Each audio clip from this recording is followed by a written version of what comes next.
ಎಲ್ಲ ಧ್ಯಾನ ಮಿತ್ರರಿಗೆ ಪೂರ್ವಕ ನಮಸ್ಕಾರಗಳು. ಗುರುಗಳಾದ ಬ್ರಹ್ಮಶ್ರೀ ಪಿತಾಮಹ ಭತ್ರಿಜಿ ಅವರಿಗೆ ನಮಸ್ಕಾರ. ಇಲ್ಲಿ ಧ್ಯಾನ ಮಾಡೋ ಬಂದಿರೋ ಎಲ್ಲ ಧ್ಯಾನ ಮಿತ್ರರಿಗೆ ನಮಸ್ಕಾರಗಳು. ನಾವು ಭೂಮಿಯಲ್ಲಿ ಹುಟ್ಟೋದೇ ತುಂಬಾ ರ್ಯಾರೆಸ್ಟ್ ಆಫ್ ದ ರ್ಯಾರೆಸ್ಟ್. ಅದರಲ್ಲಿ ಧ್ಯಾನ ಅನ್ನೋದು ಸಿಗೋದು ತುಂಬಾ ರ್ಯಾರ್ ಮಾಸ್ಟರ್ಸ್. ಅಷ್ಟೊಂದು ಅವಕಾಶ ಅನ್ನೋದು ನಮಗೆ ಸಿಕ್ಕಿದೆ. ಪ್ರತಿ ದಿವಸ ಮಾಡಬೇಕು. ಪ್ರತಿ ದಿವಸ ಎಷ್ಟು ನಮ್ಮ ಹತ್ರ ಆಗುತ್ತೋ ಅಷ್ಟು ಬೇರೆಯೊಬ್ಬರಿಗೆ ಸಹಾಯ ಮಾಡಬೇಕು. ಈ ಸಹಾಯ ಅನ್ನೋದು ಎಷ್ಟು ತನಕ ಮಾಡಬೇಕು ನಮಗೆ ಗೊತ್ತಿರಬೇಕು. ಯಾಕೆಂದ್ರೆ ಸಹಾಯ ಅನ್ನೋ ಹೆಸರು ತುಂಬಾ ಮಿಸ್ಯೂಸ್ ಆಗಿದೆ, ಕನ್ಫ್ಯೂಸ್ ಆಗಿದೆ. ಒಬ್ಬರು ಹುಷಾರಿಲ್ಲ, ನಾನು ಎನರ್ಜಿ ಕೊಡ್ತೀನಿ ಅವರಿಗೆ ಹೀಲ್ ಆಗುತ್ತೋ ಅಂದ್ರೆ ಅದು ಸಹಾಯ ಇಲ್ಲ, ಅವ್ರ ಕರ್ಮ ಇಂಟರ್ಫಿಯರೆನ್ಸ್ ಆಗುತ್ತೆ. ಒಬ್ಬರಿಗೆ ಊಟ ಇಲ್ಲ, ನೀರಿಲ್ಲ ಕೊಡಿ, ಆದ್ರೆ ಜೀವನಕ್ಕೆ ಅವ್ರಿಗೆ ಏನ್ ಬೇಕೋ ಆ ಉಪಾಯನ ಕೊಟ್ಬಿಟ್ಟು ಕೊಡಿ. ಯಾಕಂದ್ರೆ ಮತ್ತೆ ನಾಳೆ ಬರ್ತಾರೆ ನಿಮ್ಮ ಹತ್ರ, ಮತ್ತೆ ಮತ್ತೆ ಬರ್ತಾನೆ ಇರ್ತಾರೆ.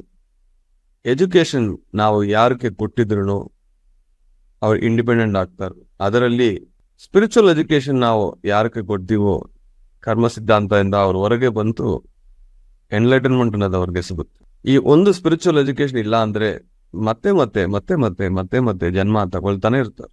ಒಂದಲ್ಲ ಎರಡಲ್ಲ ಎಷ್ಟೋ 1000 ಜನ್ಮಗಳು ತಗೊಂಡು ಕೊನೆಗೆ ಧ್ಯಾನ, ಅಜ್ಞಾನ, ಸೇವೆ ಅಂತ ಇಲ್ಲಿ ಬರ್ತಾರೆ.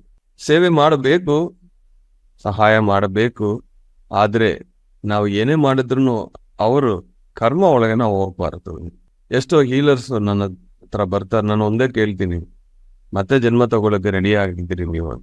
ಇಲ್ಲ ಸರ್, ಇದು ನನಗೆ ಕೊನೆ ಜನ್ಮ ಆಗ್ಬೇಕು ಅಂದ್ರೆ ಸೆಲ್ಫ್ ಹೀಲಿಂಗ್ ಅನ್ನೋದು ಇದೆ. ಯಾರು ಬೇಕಂದ್ರೆ ಅವ್ರವ್ರು ಧ್ಯಾನ ಅವ್ರವ್ರೆ ಮಾಡ್ಕೊಂಡು ಹೀಲ್ ಮಾಡ್ಕೋಬಹುದು. ಸಣ್ಣ ಪುಟ್ಟ ಮಕ್ಕಳಿದಾರು, ಅವ್ರಿಗೆ ಹುಷಾರಿಲ್ಲ, ಅವ್ರನ್ನ ನಿಮ್ಮ ಕಾಲ್ ಮೇಲೆ ಮಲಗಿಸಿ ನೀವು ಧ್ಯಾನ ಮಾಡಿ, ನಿಮ್ಮ ಎನರ್ಜೀಸ್ ಅವ್ರಿಗೆ ಹೋಗುತ್ತೆ. ಒಬ್ಬರು ತುಂಬಾ ಬೆಡ್ ರಿಡನ್ ಆಗಿದ್ರು, ಆಲ್ಮೋಸ್ಟ್ ಡೆತ್ ಬೆಡ್ ಅಲ್ಲಿ ಇದ್ದಾರೆ, ಅವ್ರಿಗೆ ಏನಾದ್ರು ಬೇಕು ಅಂದ್ರೆ ಅಲ್ಲಿ ಧ್ಯಾನದಲ್ಲಿ ಕೂತ್ಕೊಂಡು ನನ್ನಿಂದ ಏನಾದ್ರು ಎನರ್ಜೀಸ್ ಹೋಗ್ಬೇಕು ಅಂದ್ರೆ ಪ್ರಕೃತಿ ಪರ್ಮಿಷನ್ ಇಂದ ಹೋಗ್ಬೋದು ಅಂತ ಒಂದು ಮೆಸೇಜ್ ಇಟ್ಬಿಟ್ಟು ನಾವು ಧ್ಯಾನ ಮಾಡೋದು. ಅಷ್ಟಕ್ಕೆ ಪರ್ಮಿಷನ್ ಇದೆ.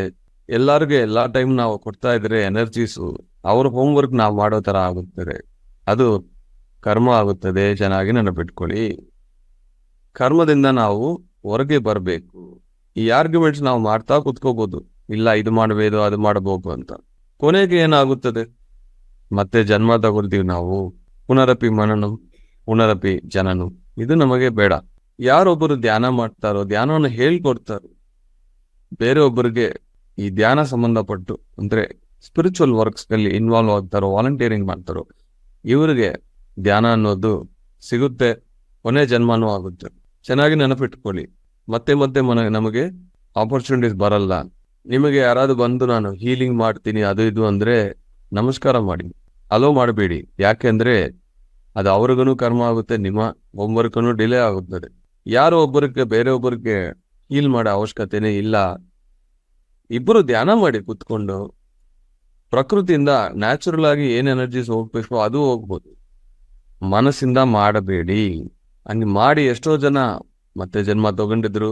ಈಗ ಯಾರು ಮಾಡ್ತಾರೋ ಅವರು ಮತ್ತೆ ಜನ್ಮ ತಗೊಳ್ತಾರೆ. ಎಷ್ಟೋ ಪುಸ್ತಕಗಳಿದೆ, ಅದನ್ನು ಓದಿ. ಎಷ್ಟೋ ಸಮಯ ಇದೆ, ಧ್ಯಾನವನ್ನು ಮಾಡಿ. ಎಷ್ಟೋ ಜನಕ್ಕೆ ಧ್ಯಾನ ಬೇಕು, ಅವ್ರಿಗೆ ಹೋಗಿ ಹೇಳ್ಕೊಡಿ.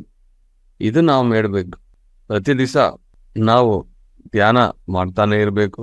ಪ್ರತಿ ದಿವಸ ಪುಸ್ತಕವನ್ನು ಓದ್ತಾ ಇರಬೇಕು. ಪ್ರತಿ ದಿವಸ ಪ್ರತಿಯೊಬ್ಬರಿಗೆ ಜ್ಞಾನವನ್ನು ಹಂಚ್ತಾ ಇರಬೇಕು. ಈ 3 ಮಾಡ್ತಾ ಇನ್ನೊಂದು ವಿಷಯ ಏನಂದ್ರೆ ಈಗೋ ಇರಬಾರ್ದು. ಈಗೋ ಯಾವಾಗ ನಮಗೆ ಡೆವಲಪ್ ಆಗುತ್ತೋ ಸರ್ವನಾಶನ ಆಗ್ತಿದ್ರು.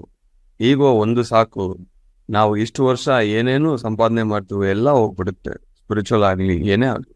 3 ಧ್ಯಾನ, ಸ್ವಾಧ್ಯಾಯ, ಸಜ್ಜನ ಸಾಂಗತ್ಯ ಪ್ಲಸ್ ನೋ ಈಗೋ, ಸಿಂಪಲ್ ಲಿವಿಂಗ್, ಸಿಂಪ್ಲಿಸಿಟಿ. ಇದು ಮಾತ್ರ ಈ ಪ್ರಿನ್ಸಿಪಲ್ಸ್ 18 ಪ್ರಿನ್ಸಿಪಲ್ಸ್ PSS ಅಲ್ಲಿ ಗುರುಗಳು ಭತ್ರಿಜಿ ಕೊಟ್ಟಿದ್ರು.